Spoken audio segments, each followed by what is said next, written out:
Dear students, in previous lecture we were discussing about documentation, type of documentation. We have studied about user documentation, program documentation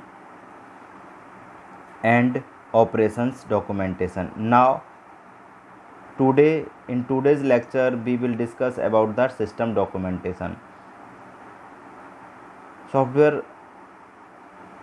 development या system development की जब हम बात करते हैं तो जब हम डिज़ाइनिंग पार्ट में होते हैं उसके, तब हम डॉक्यूमेंटेशन का यूज़ करते हैं। डॉक्यूमेंटेशन तभी प्रिपेयर किए जाते हैं। डॉक्यूमेंटेशन का काम है कि जो भी कोई हमारे में एरर आती है, कोई चेंजेस करने हैं, तो डॉक्यूमेंटेशन के आधार पर हम चेंजेस इजीली कर सकता है कोई भी सिस्टम एनालिस्ट हो वो। आइए देखते हैं सिस्टम डॉक्यूमेंटेशन के बारे में। System documentation serves as the technical specification for the information system. Information system के लिए टेक्निकल स्पेसिफिकेशन की तरह सर्व करता है system documentation. And how the objectives of the information system are accomplished, और ये भी बताता है और कि कैसे जो ऑब्जेक्टिव हैं इंफॉर्मेशन सिस्टम के वो एकम्प्लिश होंगे। Users, managers and information system owners need never reference system documentation. जिस यूज़र हो, चाहे मैनेजर हो या इंफॉर्मेशन सिस्टम के ओनर हो, उन्हें कभी रेफरेंस करने की ज़रूरत नहीं होगी सिस्टम डॉक्यूमेंटेशन को। System documentation provides the basis for understanding the technical aspects of the information system. Information system के जो टेक्निकल एस्पेक्ट्स हैं उसके समझने का उसको समझने के लिए ये बेसिस प्रोवाइड कराता है कौन? System analyst. यानी कि हम किसी भी इंफॉर्मेशन सिस्टम को टेक्निकली कैसे समझेंगे, ये सब हमें किसके द्वारा पता चलता है? सिस्टम डॉक्यूमेंटेशन के द्वारा पता चलता है। व्हेन मॉडिफिकेशंस आर मेड, जब मॉडिफिकेशंस हम करना चाहेंगे तब, ठीक है। It describe each program within the information system. जो हमारा सिस्टम डॉक्यूमेंटेशन है वो क्या डिस्क्राइब करता है? ईच प्रोग्राम, जितने भी प्रोग्राम है सारे प्रोग्राम को डिस्क्राइब करेगा with in the information system. Information system के जितने भी प्रोग्राम हैं उन्हें डिस्क्राइब करेगा। And the entire information system itself, और पूरे इंफॉर्मेशन सिस्टम को भी डिस्क्राइब करेगा सिस्टम डॉक्यूमेंटेशन, ठीक है। It describes the system's functions. जो सिस्टम डॉक्यूमेंटेशन है वो सिस्टम के फंक्शंस को भी डिस्क्राइब करेगा। The way they are implemented, और वो तरीका जिसके द्वारा वो इम्प्लीमेंट हुए हैं वो सिस्टम, वो भी डिस्क्राइब करेगा। ईच प्रोग्राम्स पर्पज़, और जितने भी प्रोग्राम है उस सिस्टम में उनका पर्पज़ क्या है, एंटायर इंफॉर्मेशन सिस्टम के रिगार्डिंग उसे भी, कि एंटायर इंफॉर्मेशन सिस्टम में क्या पर्पज़ है इस प्रोग्राम का, उसे भी डिस्क्राइब करेगा।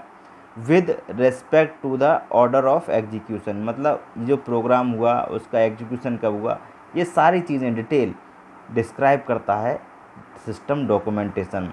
इन्फॉर्मेशन पास्ड, और इन्फॉर्मेशन कैसे पास हो रही है सिस्टम में, उसका फ्लो क्या है, इसे भी ये डिस्क्राइब करता है। And from programs and overall the system flow, program से ओवरऑल सिस्टम का फ्लो क्या है ये भी डिस्क्राइब होगा किसमें? सिस्टम डॉक्यूमेंटेशन में।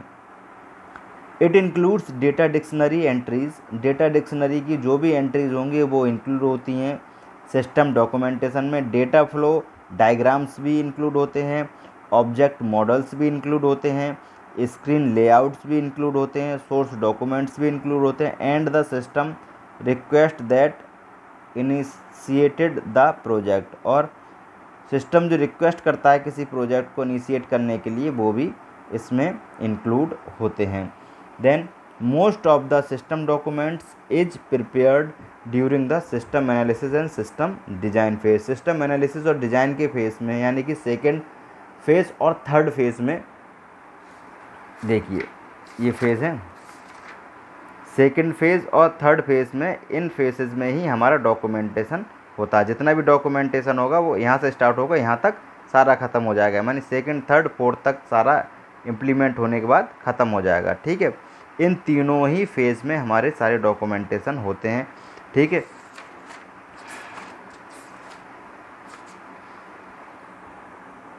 During system implementation an analyst must review system documentation. System analyst जो है वो सिस्टम डॉक्यूमेंटेशन को रिव्यू करता है, कब?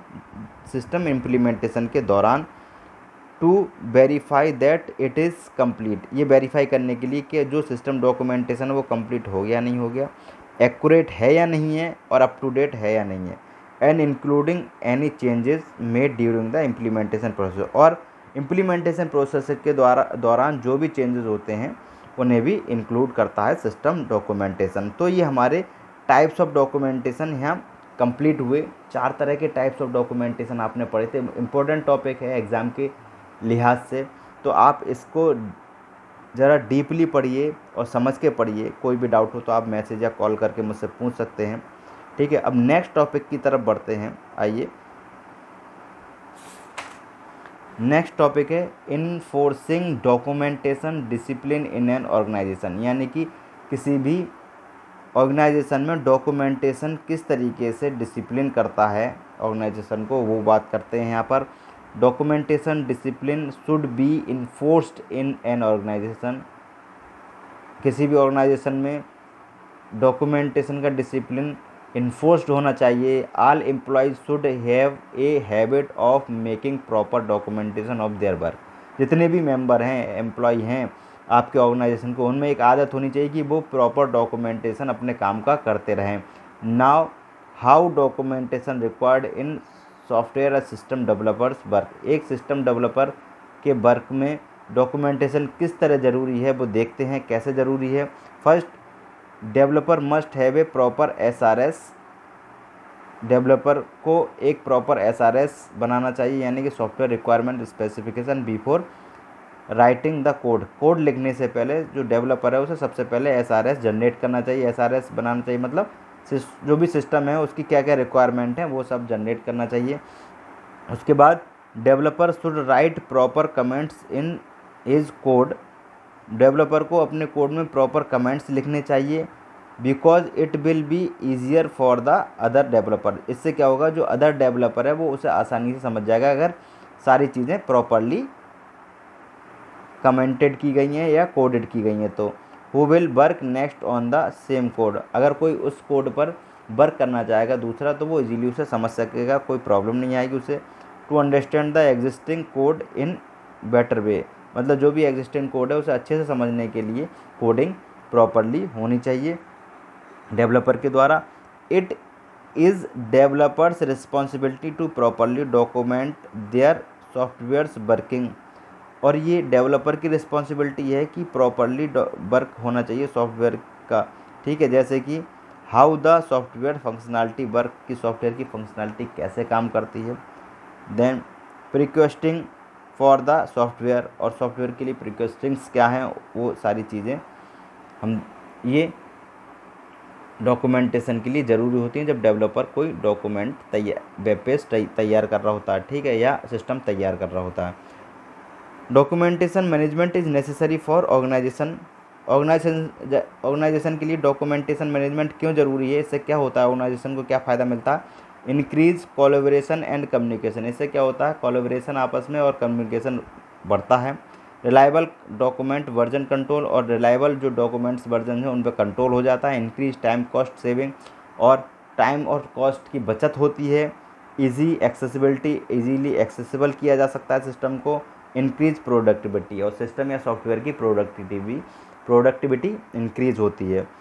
So now the question is, अब जो सवाल हमारा उठता है वो ये है कि how can be enforce documentation discipline in an organization, कि एक ऑर्गेनाइजेशन में हम डॉक्यूमेंट डिसिप्लिन को कैसे इन्फोर्स करें उसकी बात करते हैं। सबसे पहले organization should consider it as integral part of work. Organization को ये कंसीडर करना चाहिए कि जो डॉक्यूमेंटेशन है वो आपके काम का इंटीग्रल पार्ट है, ज़रूरी पार्ट है, ठीक है। Proper resources should be made available to build document management system. Document management system बनाने के लिए प्रॉपर रिसोर्सेज होनी चाहिए। वेदर इट ह्यूमन रिसोर्स और टेक्निकल रिसोर्स, चाहे वो ह्यूमन रिसोर्स हो चाहे टेक्निकल रिसोर्सेज हों। Then procedures should be set up to create और रिव्यू डॉक्यूमेंटेशन, और जो प्रोसीजर्स हैं वो होने चाहिए, कैसे सेटअप होने चाहिए, बनने चाहिए, क्या करने के लिए, रिव्यू डॉक्यूमेंटेशन क्रिएट करने के लिए। Then management should not be lenient on part of documentation, management को डॉक्यूमेंटेशन के पार्ट पर लीनियंट मतलब थोड़ा उदारवादी नहीं होना चाहिए। Management should never say like, management को कभी ऐसा नहीं कहना चाहिए, कैसा, as time running short so just create the system and make the documentation later, यानी उसे नहीं कहना चाहिए कि टाइम कम है तो फटाफट आप सिस्टम बना लो, डॉक्यूमेंटेशन बाद में तैयार हो जाएगा, ये नहीं कहना चाहिए, साथ के साथ काम चलता रहना चाहिए, ठीक है। यानी कि लीनियंट नहीं होना चाहिए मैनेजमेंट को, ठीक है। Then phase should not be considered complete until documentation is done, जब तक कि डॉक्यूमेंटेशन नहीं हो जाता उस फेज को कंप्लीट नहीं माना जाना चाहिए, कंसीडर करना नहीं चाहिए कि अगर मान लीजिए किसी ने सिस्टम बना दिया, डॉक्यूमेंटेशन उसका नहीं किया है, तब तक ये ना सोचो सिस्टम बनने के बाद हमारा जो फेज़ है वो कंप्लीट हो गई, जब तक डॉक्यूमेंटेशन कंप्लीट नहीं होगा तब तक फेज़ कंप्लीट नहीं माननी चाहिए, ठीक है। Then coding should not be considered done, coding अगर मान लीजिए कि सिस्टम की कोडिंग हो गई तो हमें ये नहीं सोचना चाहिए कि हमारा सिस्टम अब तैयार हो गया, unless it has required comment lines, जब तक कि ये कमेंट लाइन्स रिक्वायर्ड नहीं करता है तब तक, यानी कि कोडिंग से ही हमें ये नहीं सोचना चाहिए, ये कंसीडर नहीं करना चाहिए कि हमारा सिस्टम अब कंप्लीट हो गया, जब तक कि हम उसमें कमेंट लाइन फाइनल ना कर दें, जो भी रिक्वायर्ड कमेंट लाइन है उन्हें ना जनरेट कर दें, तब तक हमें अपने सिस्टम को कंप्लीट नहीं समझना चाहिए। तो ये था कि कैसे डॉक्यूमेंटेशन हमारे ऑर्गेनाइजेशन के लिए ज़रूरी है, उसके डिसिप्लिन के लिए ज़रूरी है। तो स्टूडेंट्स आज के वीडियो लेक्चर में इतना ही। Okay, thank you students.